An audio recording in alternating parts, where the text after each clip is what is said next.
Oh, those days when you decide not to record anything because it's just a simple oil change, and then you realize that your oil drum is full, but you didn't really realize that when you started, and it just starts pouring everywhere.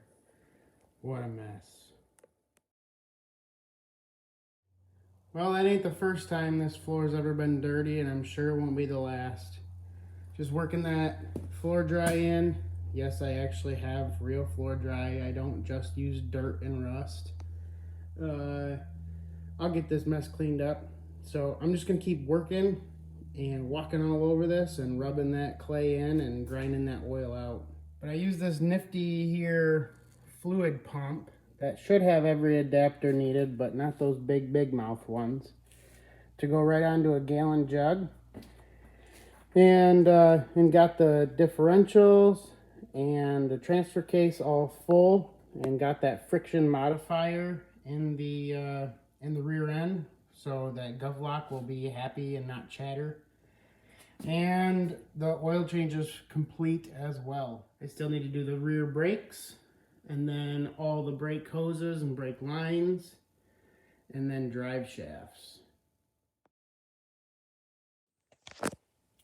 So today we are going to be making some brake lines, and I have 3/16 and 1/4 inch coils, and the 3/16 inch will be split on the rear end from the brake hose at the axle to both calipers, okay? And I have a brake line tool, I have a step drill, and I have the old brake line tubing nuts.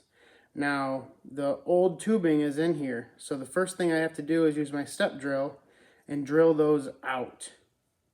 For the sake of not drilling through my hand again, I'm going to use a pair of vice grips to hold on to this.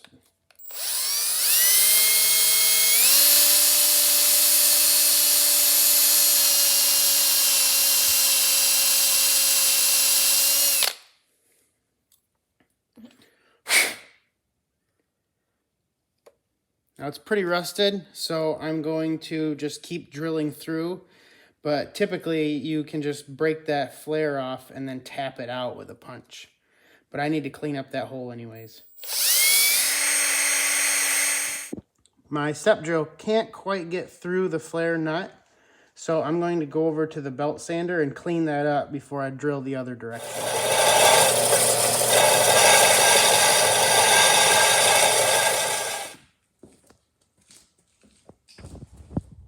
Now that I've got a good clean surface that's flush, I can use that center drill and find my center and keep drilling. Whoop, there it goes, it popped right out. All right, now I'm just gonna use the drill, and I just kind of did this motion just to clean up the tubing real quick, or the nut real good. Now that my nut is actually on the line, I can prepare the line for flaring. I'm gonna just use a little chamfer and just clean that up a little bit so there's no burr on the inside. Then I'll get my little clamping tool.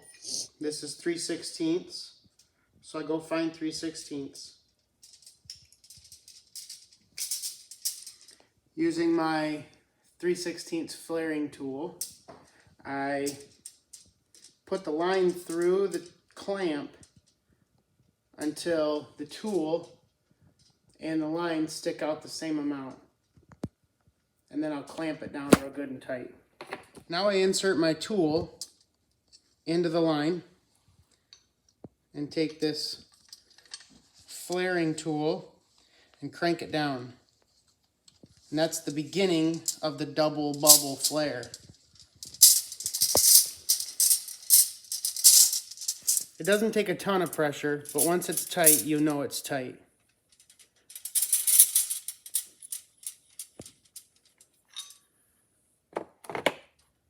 Now I take my tool out and put it back in its little case, and then do this flare again. And what that will do is it kind of took the tubing and went like this, and now it's going to flare it into its spot where when it's clamped over on top of itself.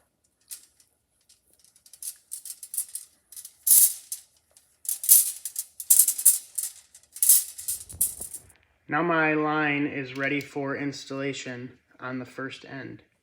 Now I typically bend most brake line by hand, but I happen to have this little nifty tool in the shop. And I'm going to put my first 90-degree bend right there.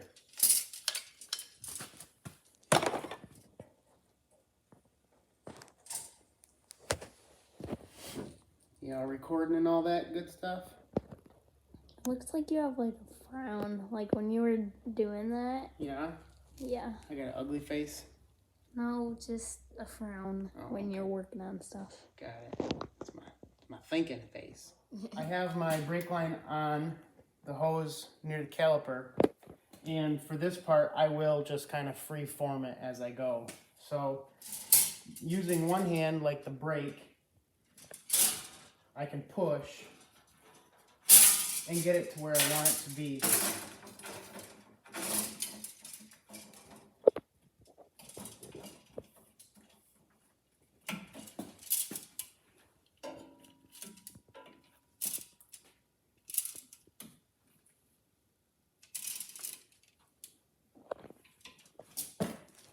Now that my line is roughly in place, I'm going to cut this line to length so that way I can do the same thing on this end.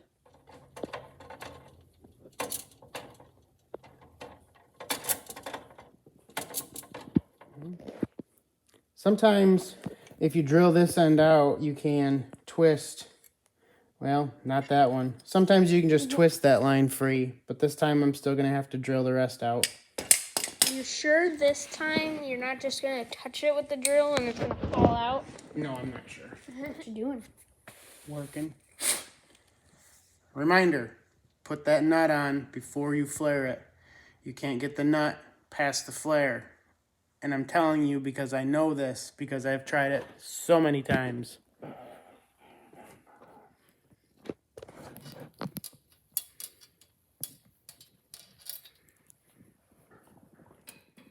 What are you doing?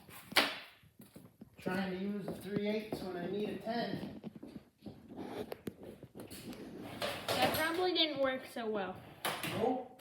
What are you doing now? Tightening a brake line. First of many. Are you sure you didn't get the wrong size? I'm good to go. Oh, okay. See all that progress?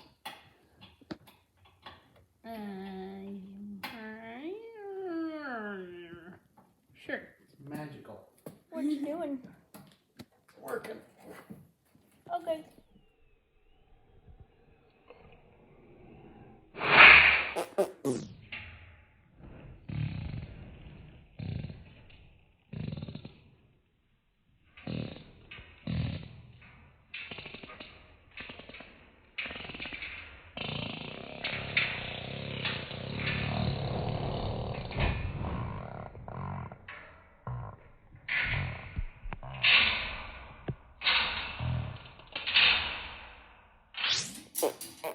So if you didn't realize, my kid is a clown, and she came out here to work on her tractor, her RJ58 wheel horse, and it ended up being just comedy hour making fun of Daddy. I don't understand where she gets that from, but I love her, and it's just fun to have that little bit of daddy-daughter time in the shop, so I'll take it.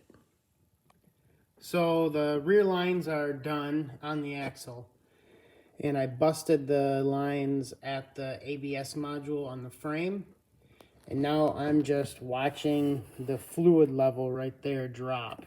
And as soon as the fluid is out of the master cylinder, I'll disconnect these two lines and start running new. The cool thing about this is once I run the new lines, when it comes time to bleeding the system, I should be able to just crack the bleeders and fill this up and let it push the air out just by gravity. to get the majority of the air out of the system. And then I'll be able to pump and bleed at the same time. Well, that's what's left of a brake line system for a 99 half-ton Chevy. Shy of a couple pieces just being stubborn, not wanting to come out, I didn't have to use any tools except for taking those lines off the master cylinder. Everything else just broke, rusted to pieces. As soon as I touched it, it would just kink and start leaking. So once again, this is well worth all of that time to make sure this truck is safe on the road.